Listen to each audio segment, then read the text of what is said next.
Every year, thousands of people go into the Smoky Mountains for fun, but some of them come back with photos and memories. But some, they never come back at all. No trace, no clues, no goodbye. They're just gone. The Great Smoky Mountains might look like any other place to take your family for the weekend, but behind those pretty views, something strange is happening. We're talking about vanishing completely, leaving behind families who still don't know what happened.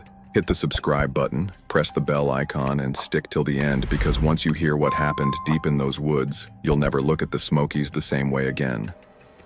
When nature becomes a mystery, there's something about the Smoky Mountains that feels different. Sure, they're beautiful. All that rolling fog, the quiet trails, the way sunlight barely breaks through the trees. It's peaceful, even comforting. But if you spend enough time there, really feel the silence, you start to notice something else. A strange stillness, like the forest is watching, like it's hiding something.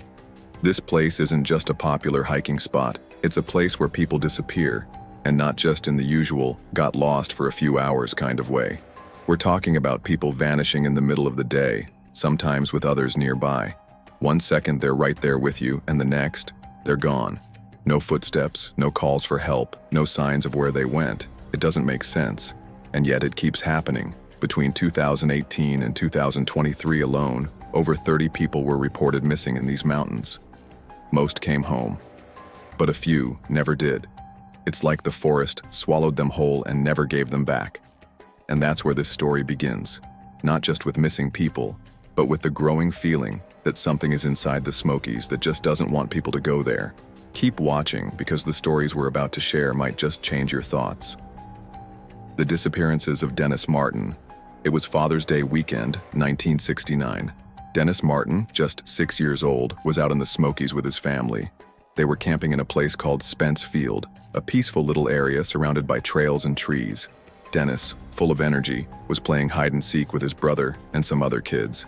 He wore a bright red shirt, the kind you'd think would be easy to spot in all that green. His dad saw him slip behind a bush to hide. It was all in good fun, just a harmless game. But Dennis never came out. One moment he was there, the next he was gone. No sound, no rustling in the brush, just gone. His dad immediately started searching, calling his name. Within hours, rangers were on the scene. By the next day, it was the biggest search the park had ever seen.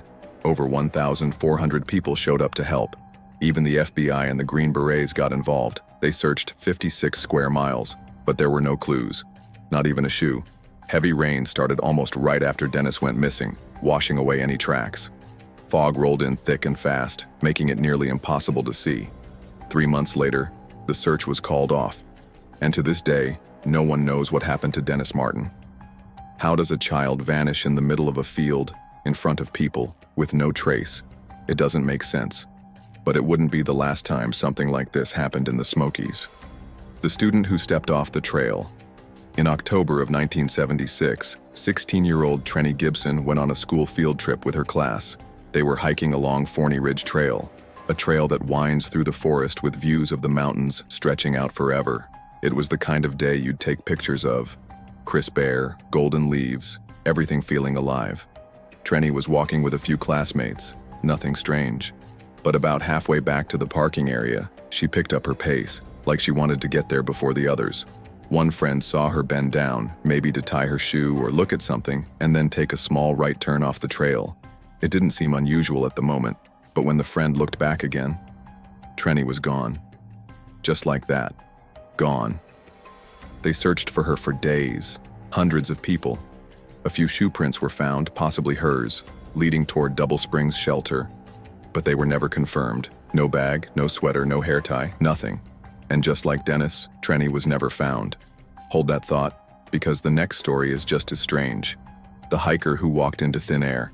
Polly Melton wasn't new to hiking. In fact, she was kind of known for it.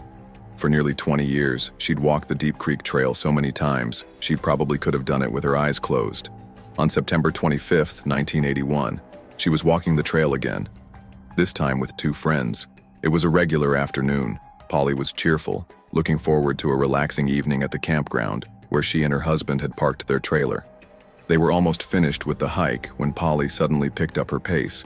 She walked ahead and crested a small hill just before the others. The trail curved slightly, so when her friends reached the same spot minutes later, Polly wasn't there. They assumed she went straight back to the trailer, but she never made it. When they got to the campsite around 4:30 p.m., Polly was nowhere to be found. Her husband hadn't seen her since she left that morning. The search began quickly. Bloodhounds were brought in. Helicopters flew overhead. Volunteers walked for miles. But Polly, who knew the trail better than most, had completely vanished. Her diamond-studded watch was never found. Her shoes, her backpack, gone. It was as if she stepped over that hill and walked right out of this world. Could that really happen to someone so familiar with the terrain? Or was something, or someone, waiting just beyond the trail?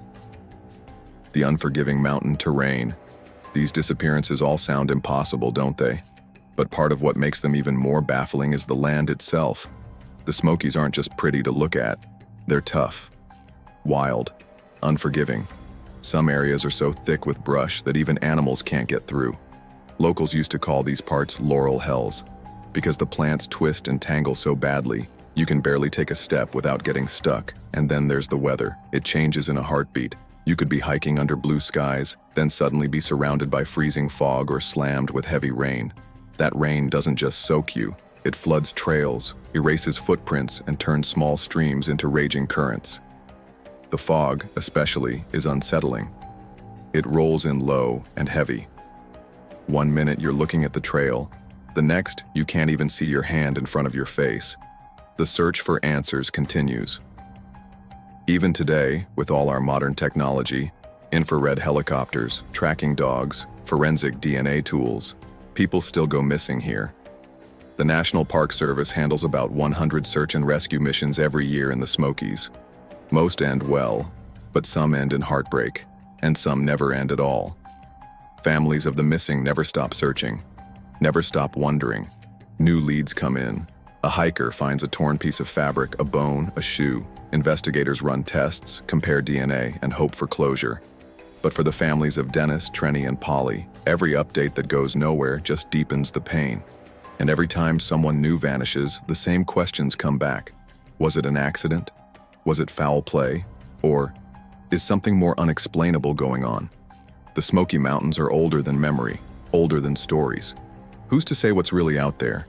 Maybe it's the fog, maybe it's the forest, or maybe it's something else entirely. But one thing is certain. The Smoky Mountains have secrets they don't want to share. People go in and never come out. Families are left with empty chairs, unanswered questions, and that awful feeling that something just doesn't add up. So the next time you're hiking in a place that feels a little too quiet, where the fog moves a little too quickly, where your GPS suddenly loses signal, just remember, the Smoky Mountains. Hit the like and subscribe button, and if you really enjoyed, because there is much more to come. See you next time.